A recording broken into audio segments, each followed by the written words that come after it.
Hi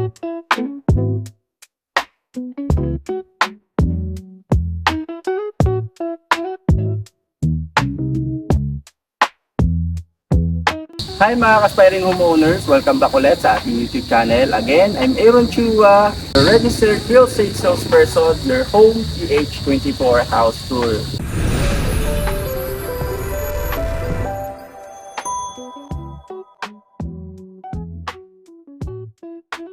So yun mga aspiring homeowners, nandito ulit tayo sa Bel Air Villas, Barangay Balintawak, Lipa City. No? So this is our part 2 ng ating house tour. At i-house tour naman natin ngayon si Audrey model, no? So this is single detached home din na merong 4 bedrooms and 3 toilet and bath. Also the 2 car garage. So this is a 135 square meter floor area. Mas maliit lang na konti kay Ariana model. Tapos ang kanyang minimum lot cat is 165 square meter. So napakaganda nito mga aspiring homeowners kasi since 135 square meter lang siya, mas spacious yung ating lote para sa 165 lot cat, no? So tara, samahan niyo akong pasukin itong napakagandang bahay. No? So yung difference naman ng presyo nila, mas mababa naman si Audrey model compare kay Ariana model, no? So yun, again, ilalagay ko po sa description below yung kanyang price and computation and details. Yan. So yun, we have 2 carport garage. Yan. Kasya-kasya po dito yung ating sedan.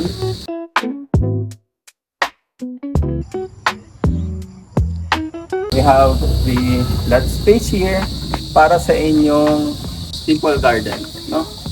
Yan. So napakaganda, anong oras na ngayon, medyo madilim na, maganda yung ano pa rin ng bahay.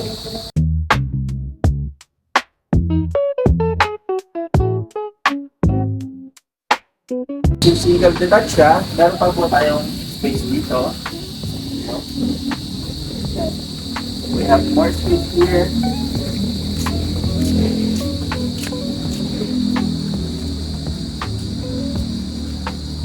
Alam niyo mga aspiring homeowners, ang nagustuhan ko dito kay Audrey model compare kay Ariana, meron siyang 4 meter wide na space dito. So, malawak pa yung space natin. Then, actually pwede pa kayo mag-extend up to 2 meters. Pwede pa kayo mag-extend ng kung gusto niyo pang mas malaki yung floor area ni Audrey. So, pero para sa akin, okay na ako sa space na to para at least meron kayong mas may ikutan pa, no? Hindi lang sa loob ng bahay. And this will be your dirty kitchen or laundry area, no? Then this is a sliding door connected to your dining. So mamaya papasukin po natin yon, no?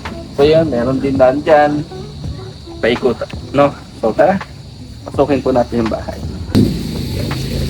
Yan. So, tanggal muna tayo ng sapatos para ma-maintain natin yung kalinisan ng ating model house, no? Yeah. So, yun. Welcome home sa inyong dream home, mga aspiring homeowners.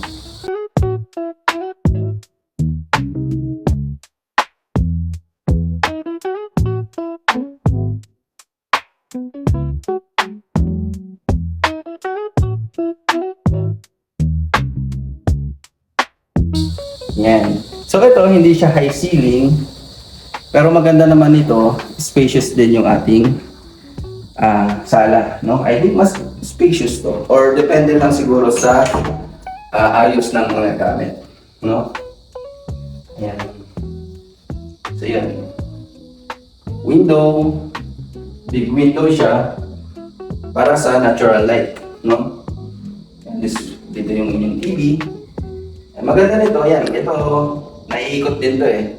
Para kapag nasa dining kayo, pwede kayong pero again, this will be ideal lang, no? For model purposes lang, no? Yan. Tapos yun, gusto ko din sa kanya, meron siyang malaking salamin para dagdag spacious tingnan, no? So yun. Then, this is our dining. Bakay lang natin. Ay, di pala to. Sorry. Sana yun? Ayan, medyo madilim eh. Bakayan natin. Yun.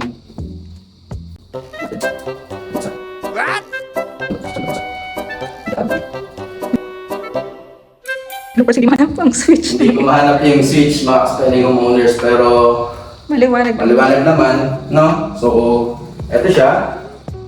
6-person dining table. So, ito nga yung TV, no? Naiikot siya. Yan. Tapos, meron siya, actually ito nilagyan lang ng counter, ng bar counter, no? Para ma-idea din kayo. So, hindi po siya kasama, pero magandang idea for your interior, no? Pati cabinet, hindi po siya kasama, pero maganda nito, maganda yung kanyang turnover ng ating kitchen sink, no? Yung ating countertop, ganito na po miss yung kanyang tiles, naka full backslash na din. Then yung ating, meron din po siyang kasamang cabinet sa ilalim, pero hindi po ganito, no? Yan. Then, door natin sa gilid for our fire exit, no? Tapos, maganda nito mga aspiring homeowners. Yan, syempre, if you have a maid, yan, makatulog natin. Yun. So, ang cute nitong, ano na to? Yan, may cabinet siya. Nilagyan niya ng cabinet. Oh. Nilagyan ng cabinet. Single bed para sa inyong kasambahay. Yan. Tapos, eto. Yan. So, again, ito po ay dress-up unit. Nilagyan na lang po ulit ng design. No? So, yun. Sa turnover, sa actual turnover, makikita niyo po mamaya doon sa second floor. No? Pero sa turnover ng bahay natin yan, maganda yung kanyang rain shower, no? So, inibala niya yung design ng tiles. Ayun pala, ito pala, oh. Wow! So, yun, oh. Ito, mas maliwanag. Andun pala sa likod. Yan. Nice, sarap. Sarap kung may ganito ka. So, yun. Welcome naman sa ating second floor.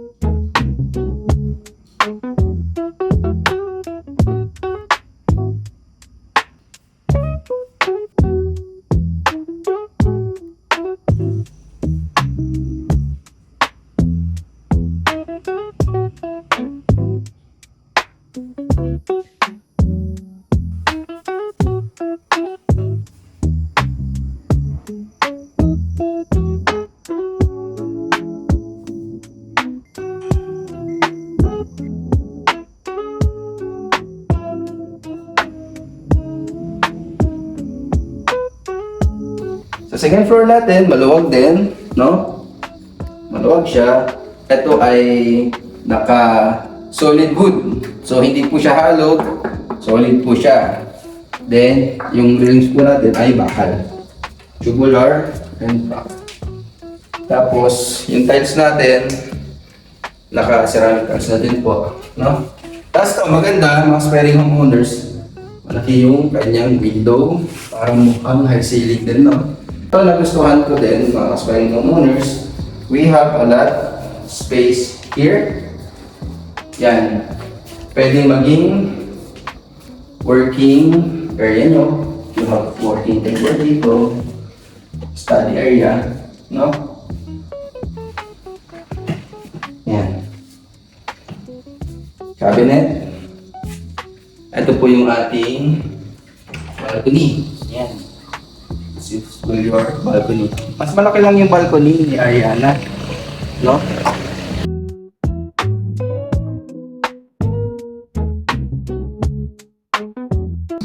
Ito naman, yung master's bedroom. So, master's bedroom muna unahin natin. This will be your master's bedroom. Ayan. issues. Yan. Pa. Yan, maganda, may salamin. Tapos drawer. May drawer. And your cabinet. Yan. Cabinet nyo. So, para may idea kayo kung ilalagay nyo. Then yung ating master's toilet and bath. Baka nung ano niya ako. Makabili ng ganun. Ano ba mo? Yan. Full niche. Full niche. Ganun ulit na may shower. Anong scent? Cucumber green tea. Sa ano all. Abango siya. And then, let's go sa ating second toilet. Yan. So, mga ka-sparing homeowners, ito yung actual turnover. Yan. Ito po yung actual turnover ng ating banyo. Yan. Inside. Wala lang siyang glass na harang. Yan. Ito yung bowl natin. Sosyalin. No? Tapos, our second room. Yan, para sa inyong kambal. Kasi mukhang kambal yung kama. No? Yan. Then, cabinet. So, okay din po. Tapos yung itong, small room. So, ilan room? 1, 2, 3, 4 na. Yan. Yan. So, ito po yung actual furniture. Mas maliit ito compare dun sa kabila. No? So, yun yung para sa kambal, ito para sa kapanganay. No?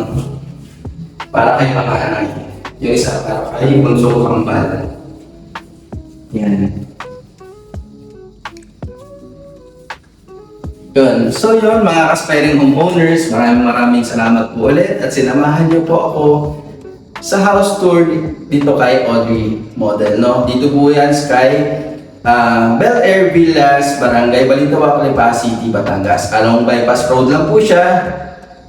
Medics to SM City to Balete Exit. So napakaganda ng location. Malapit sa schools, university. Actually itong Bel Air Villas may itatayo pong katabing bagong Batangas State University. Malapit rin po tayo sa NU and University of Batangas. Also De La Salle, The Outlet, SM City, Lipa, yan. Napakaganda ng location. So, magandang investment na ito mga aspiring homeowners. Buy now or buy higher later. So, kasi alam niyo mga aspiring homeowners, yung familiar kayo sa Bel Air Residences, ang bahay before doon na ganito lang din, actually ni-upgrade lang to, pero halos kasi tulad lang din before. Yung bahay po nila is nasa 4M lang, ngayon nagre-range na po yung bahay doon na nasa 8 to 9M. So ang laki po ng dinoblet. So yun po ay way back 2016. Ngayon 2025 na, nasa 8 to 9M na po yung presyo ng bahay noon. Ang point ko po mga aspiring homeowners, magandang investment siya. Pwede nyo siyang parentahan. Actually, doon sa Bel Air Residences, maraming umuupa. Nasa 20K, 40K, 50K monthly, at meron pa nga nakapagparenta doon ng 100K monthly. So, imagine, magandang investment siya. Pero kung hindi naman papupahan, gusto nyo pang long term, pang family, so napaganda nito. Maging bagong home address nyo. Or weekend, home lang. Kapag taga Manila kayo, gusto nyo may lang dito, no? Every weekend, or your tawag dito, dream retirement home. So, napakaganda nun. Yun lang po mga aspiring homeowners. Don't forget to like and subscribe my YouTube channel. And sana ma-share nyo din po ito sa iba. Please direct message me sa aking contact number, contact details, Facebook account. Medyo ngalay na yung aking taga-video, no? So, yun lang po mga aspiring homeowners. To God be the glory.